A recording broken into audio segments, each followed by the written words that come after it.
Hello guys! Welcome to my YouTube channel. So it's me again, your Miss Kunyang. So for today's video, bibigyan natin ng kasagutan yung tanong ng aking isang viewer. So ayan guys, ilalagay ko dito sa taas yung kanyang comment. So yan yung tanong niya. So yun guys, bibigyan natin ng linaw yan isa-isa. So sasagutin natin lahat ng inyong mga comment, bibigyan natin ng linaw. So itong katanungan nito is related doon sa aking ginawa na video, which is yun yung paano gumawa ng 1 month notice dito sa Hong Kong. So itong notice na to is para sa mga OFW na domestic helper kagaya ko dito sa Hong Kong. So ayun guys, bago lahat, wag mo munang kakalimutang mag-subscribe and click mo na din yung bell button para ma-update ka sa lahat ng mga video na ina-upload ko. So ayan, bago tayo mag-proceed, intro muna tayo guys. Closed doors, I'm a fool for your love.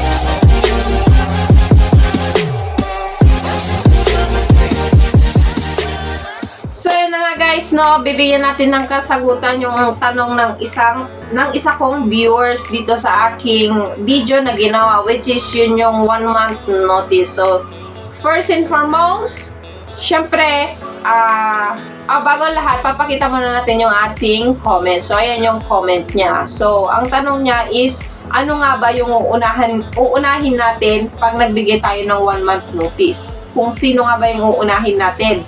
Kung si immigration ba o si amo? So yun guys, yung tanong na yan guys is sasagutin natin dito sa aking video.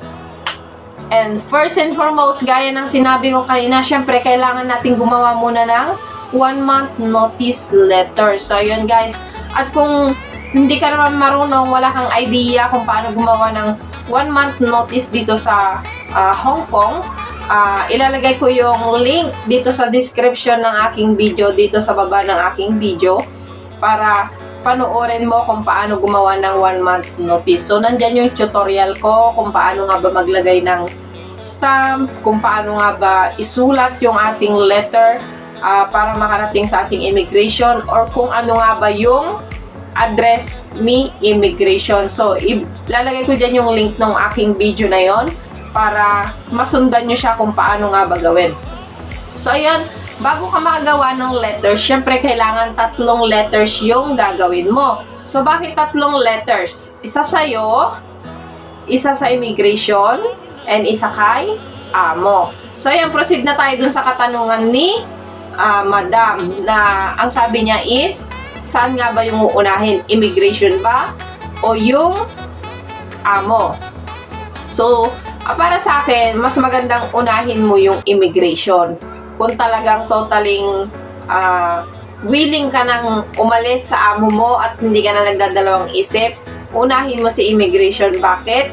Kasi if ever man na hindi pumayag si amo mo doon sa 1 month notice na ibibigay mo sa kanya, kasi may mga ganong senaryo tayo, hindi natin maiiwasan na gustong-gusto tayo ng amo natin pero ayaw na natin sa kanila. So may mga ganong senaryo. So kailangan immigration muna bago si amo.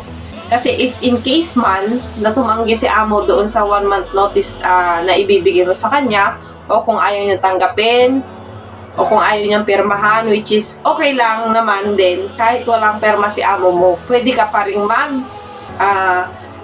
rin magbigay ng 1 month notice sa immigration. So unahin mo si immigration if ever na ayaw niyang tanggapin, which is okay lang. Ang mahalaga, nag-try kang magbigay sa kanya, may copy ka. And reminders lang guys, kailangan take note, kailangan yung reasons na ibibigay mo, ilalagay mo doon sa sulat is same lang din sa reason na ilalagay mo doon sa immigration kay amo at sayo. So 1 reasons lang. Kung personal problem, personal problem lang. Kung family problem lang. So yun yung dapat nyong gawin. So if ever naman na hindi tanggapin ni amo mo, okay lang kasi nauna mo na si immigration. Ano yung purpose na bakit uunahin natin si immigration? Kasi si immigration, kahit ayaw tanggapin ni amo mo yung sulat mo, magpi-feedback si immigration kay amo mo para i-notice kay amo mo na bababa ka on that date na nilagay mo. So, ganun yung mangyayari. Ino-notify si amo mo, tapos papadalan si amo mo ng mayroon dong nakalakip na letter. So, yung letter na yun is release letter para sa atin. So, yung letters na sinend ni immigration, kailangang permahan ni amo mo, ilagay niya din doon kung ano yung reason niya bakit kanya i-release. So, yun yung dapat din nating bantayan. Yung reason kung bakit kanya i-release. Kasi baka mamaya, hindi pumayag si amo mo na umalis ka sa bahay nila, pero nakapagbigay ka na ng sulat kay immigration. So, baka mamaya, magbigay siya ng bad comments doon sa reason. So, yun lang din ang kailangan nating panatilihin. Maging good communication pa rin tayo sa kanya. Kahit na ayaw niya, ganyan, kausapin mo lang ng maayos. So, yun guys. So, sana nasagot ko yung inyong mga katanungan, ano. So, laging tandaan na mas unahin si immigration bago si amo. So, pwede din naman, if ever na okay naman kay amo mo na alis ka at valid naman yung reason mo. So, unahin mo si amo, then immigration. So, depende sa inyo. So, nasa inyong parehas siya kung alam mong okay naman yung sitwasyon, then go. Kung alam mong medyo worse yung sitwasyon, then unahin mo si immigration. So, ganun lang guys, kadali. So yun guys, maraming salamat sa panonood dito sa content na aking ginawa for today, and I hope na nag-enjoy kayo and at the same time may natutunan kayo dito sa aking video. So yun guys, maraming salamat sa panonood, and for now, dating 1,379 tayo, and ngayon nadagdagan na tayo, nasa 1,433 subscribers na tayo. Ayun, maraming salamat sa inyo, and I hope na mas dadami pa tayo at madadagdagan pa, and patuloy lang po kayo magsuporta dito sa aking YouTube channel. And huwag na din kakalimutang mag-subscribe, like, and click mo na din yung bell button para ma-update kayo sa lahat ng mga video na ina-upload ko. So ayun guys, kung may mga katanungan pa kayo, don't hesitate to ask me, and just leave the comment on my comment section para masagot natin isa-isa yung inyong mga katanungan if ever na alam ko, and pwede kong i-share yung knowledge ko na nalaman ko.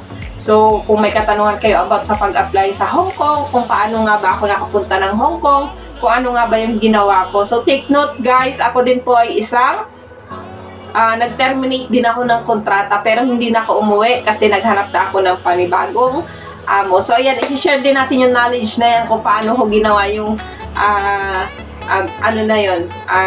basta kung paano ko ginawa yung mga bagay na yun, bakit nandito pa rin ako. So take note, that time hindi ako umuwi kasi pandemic. So nandito lang ako, nagstay lang ako sa Hong Kong. So ayan guys, i-share natin yan lahat.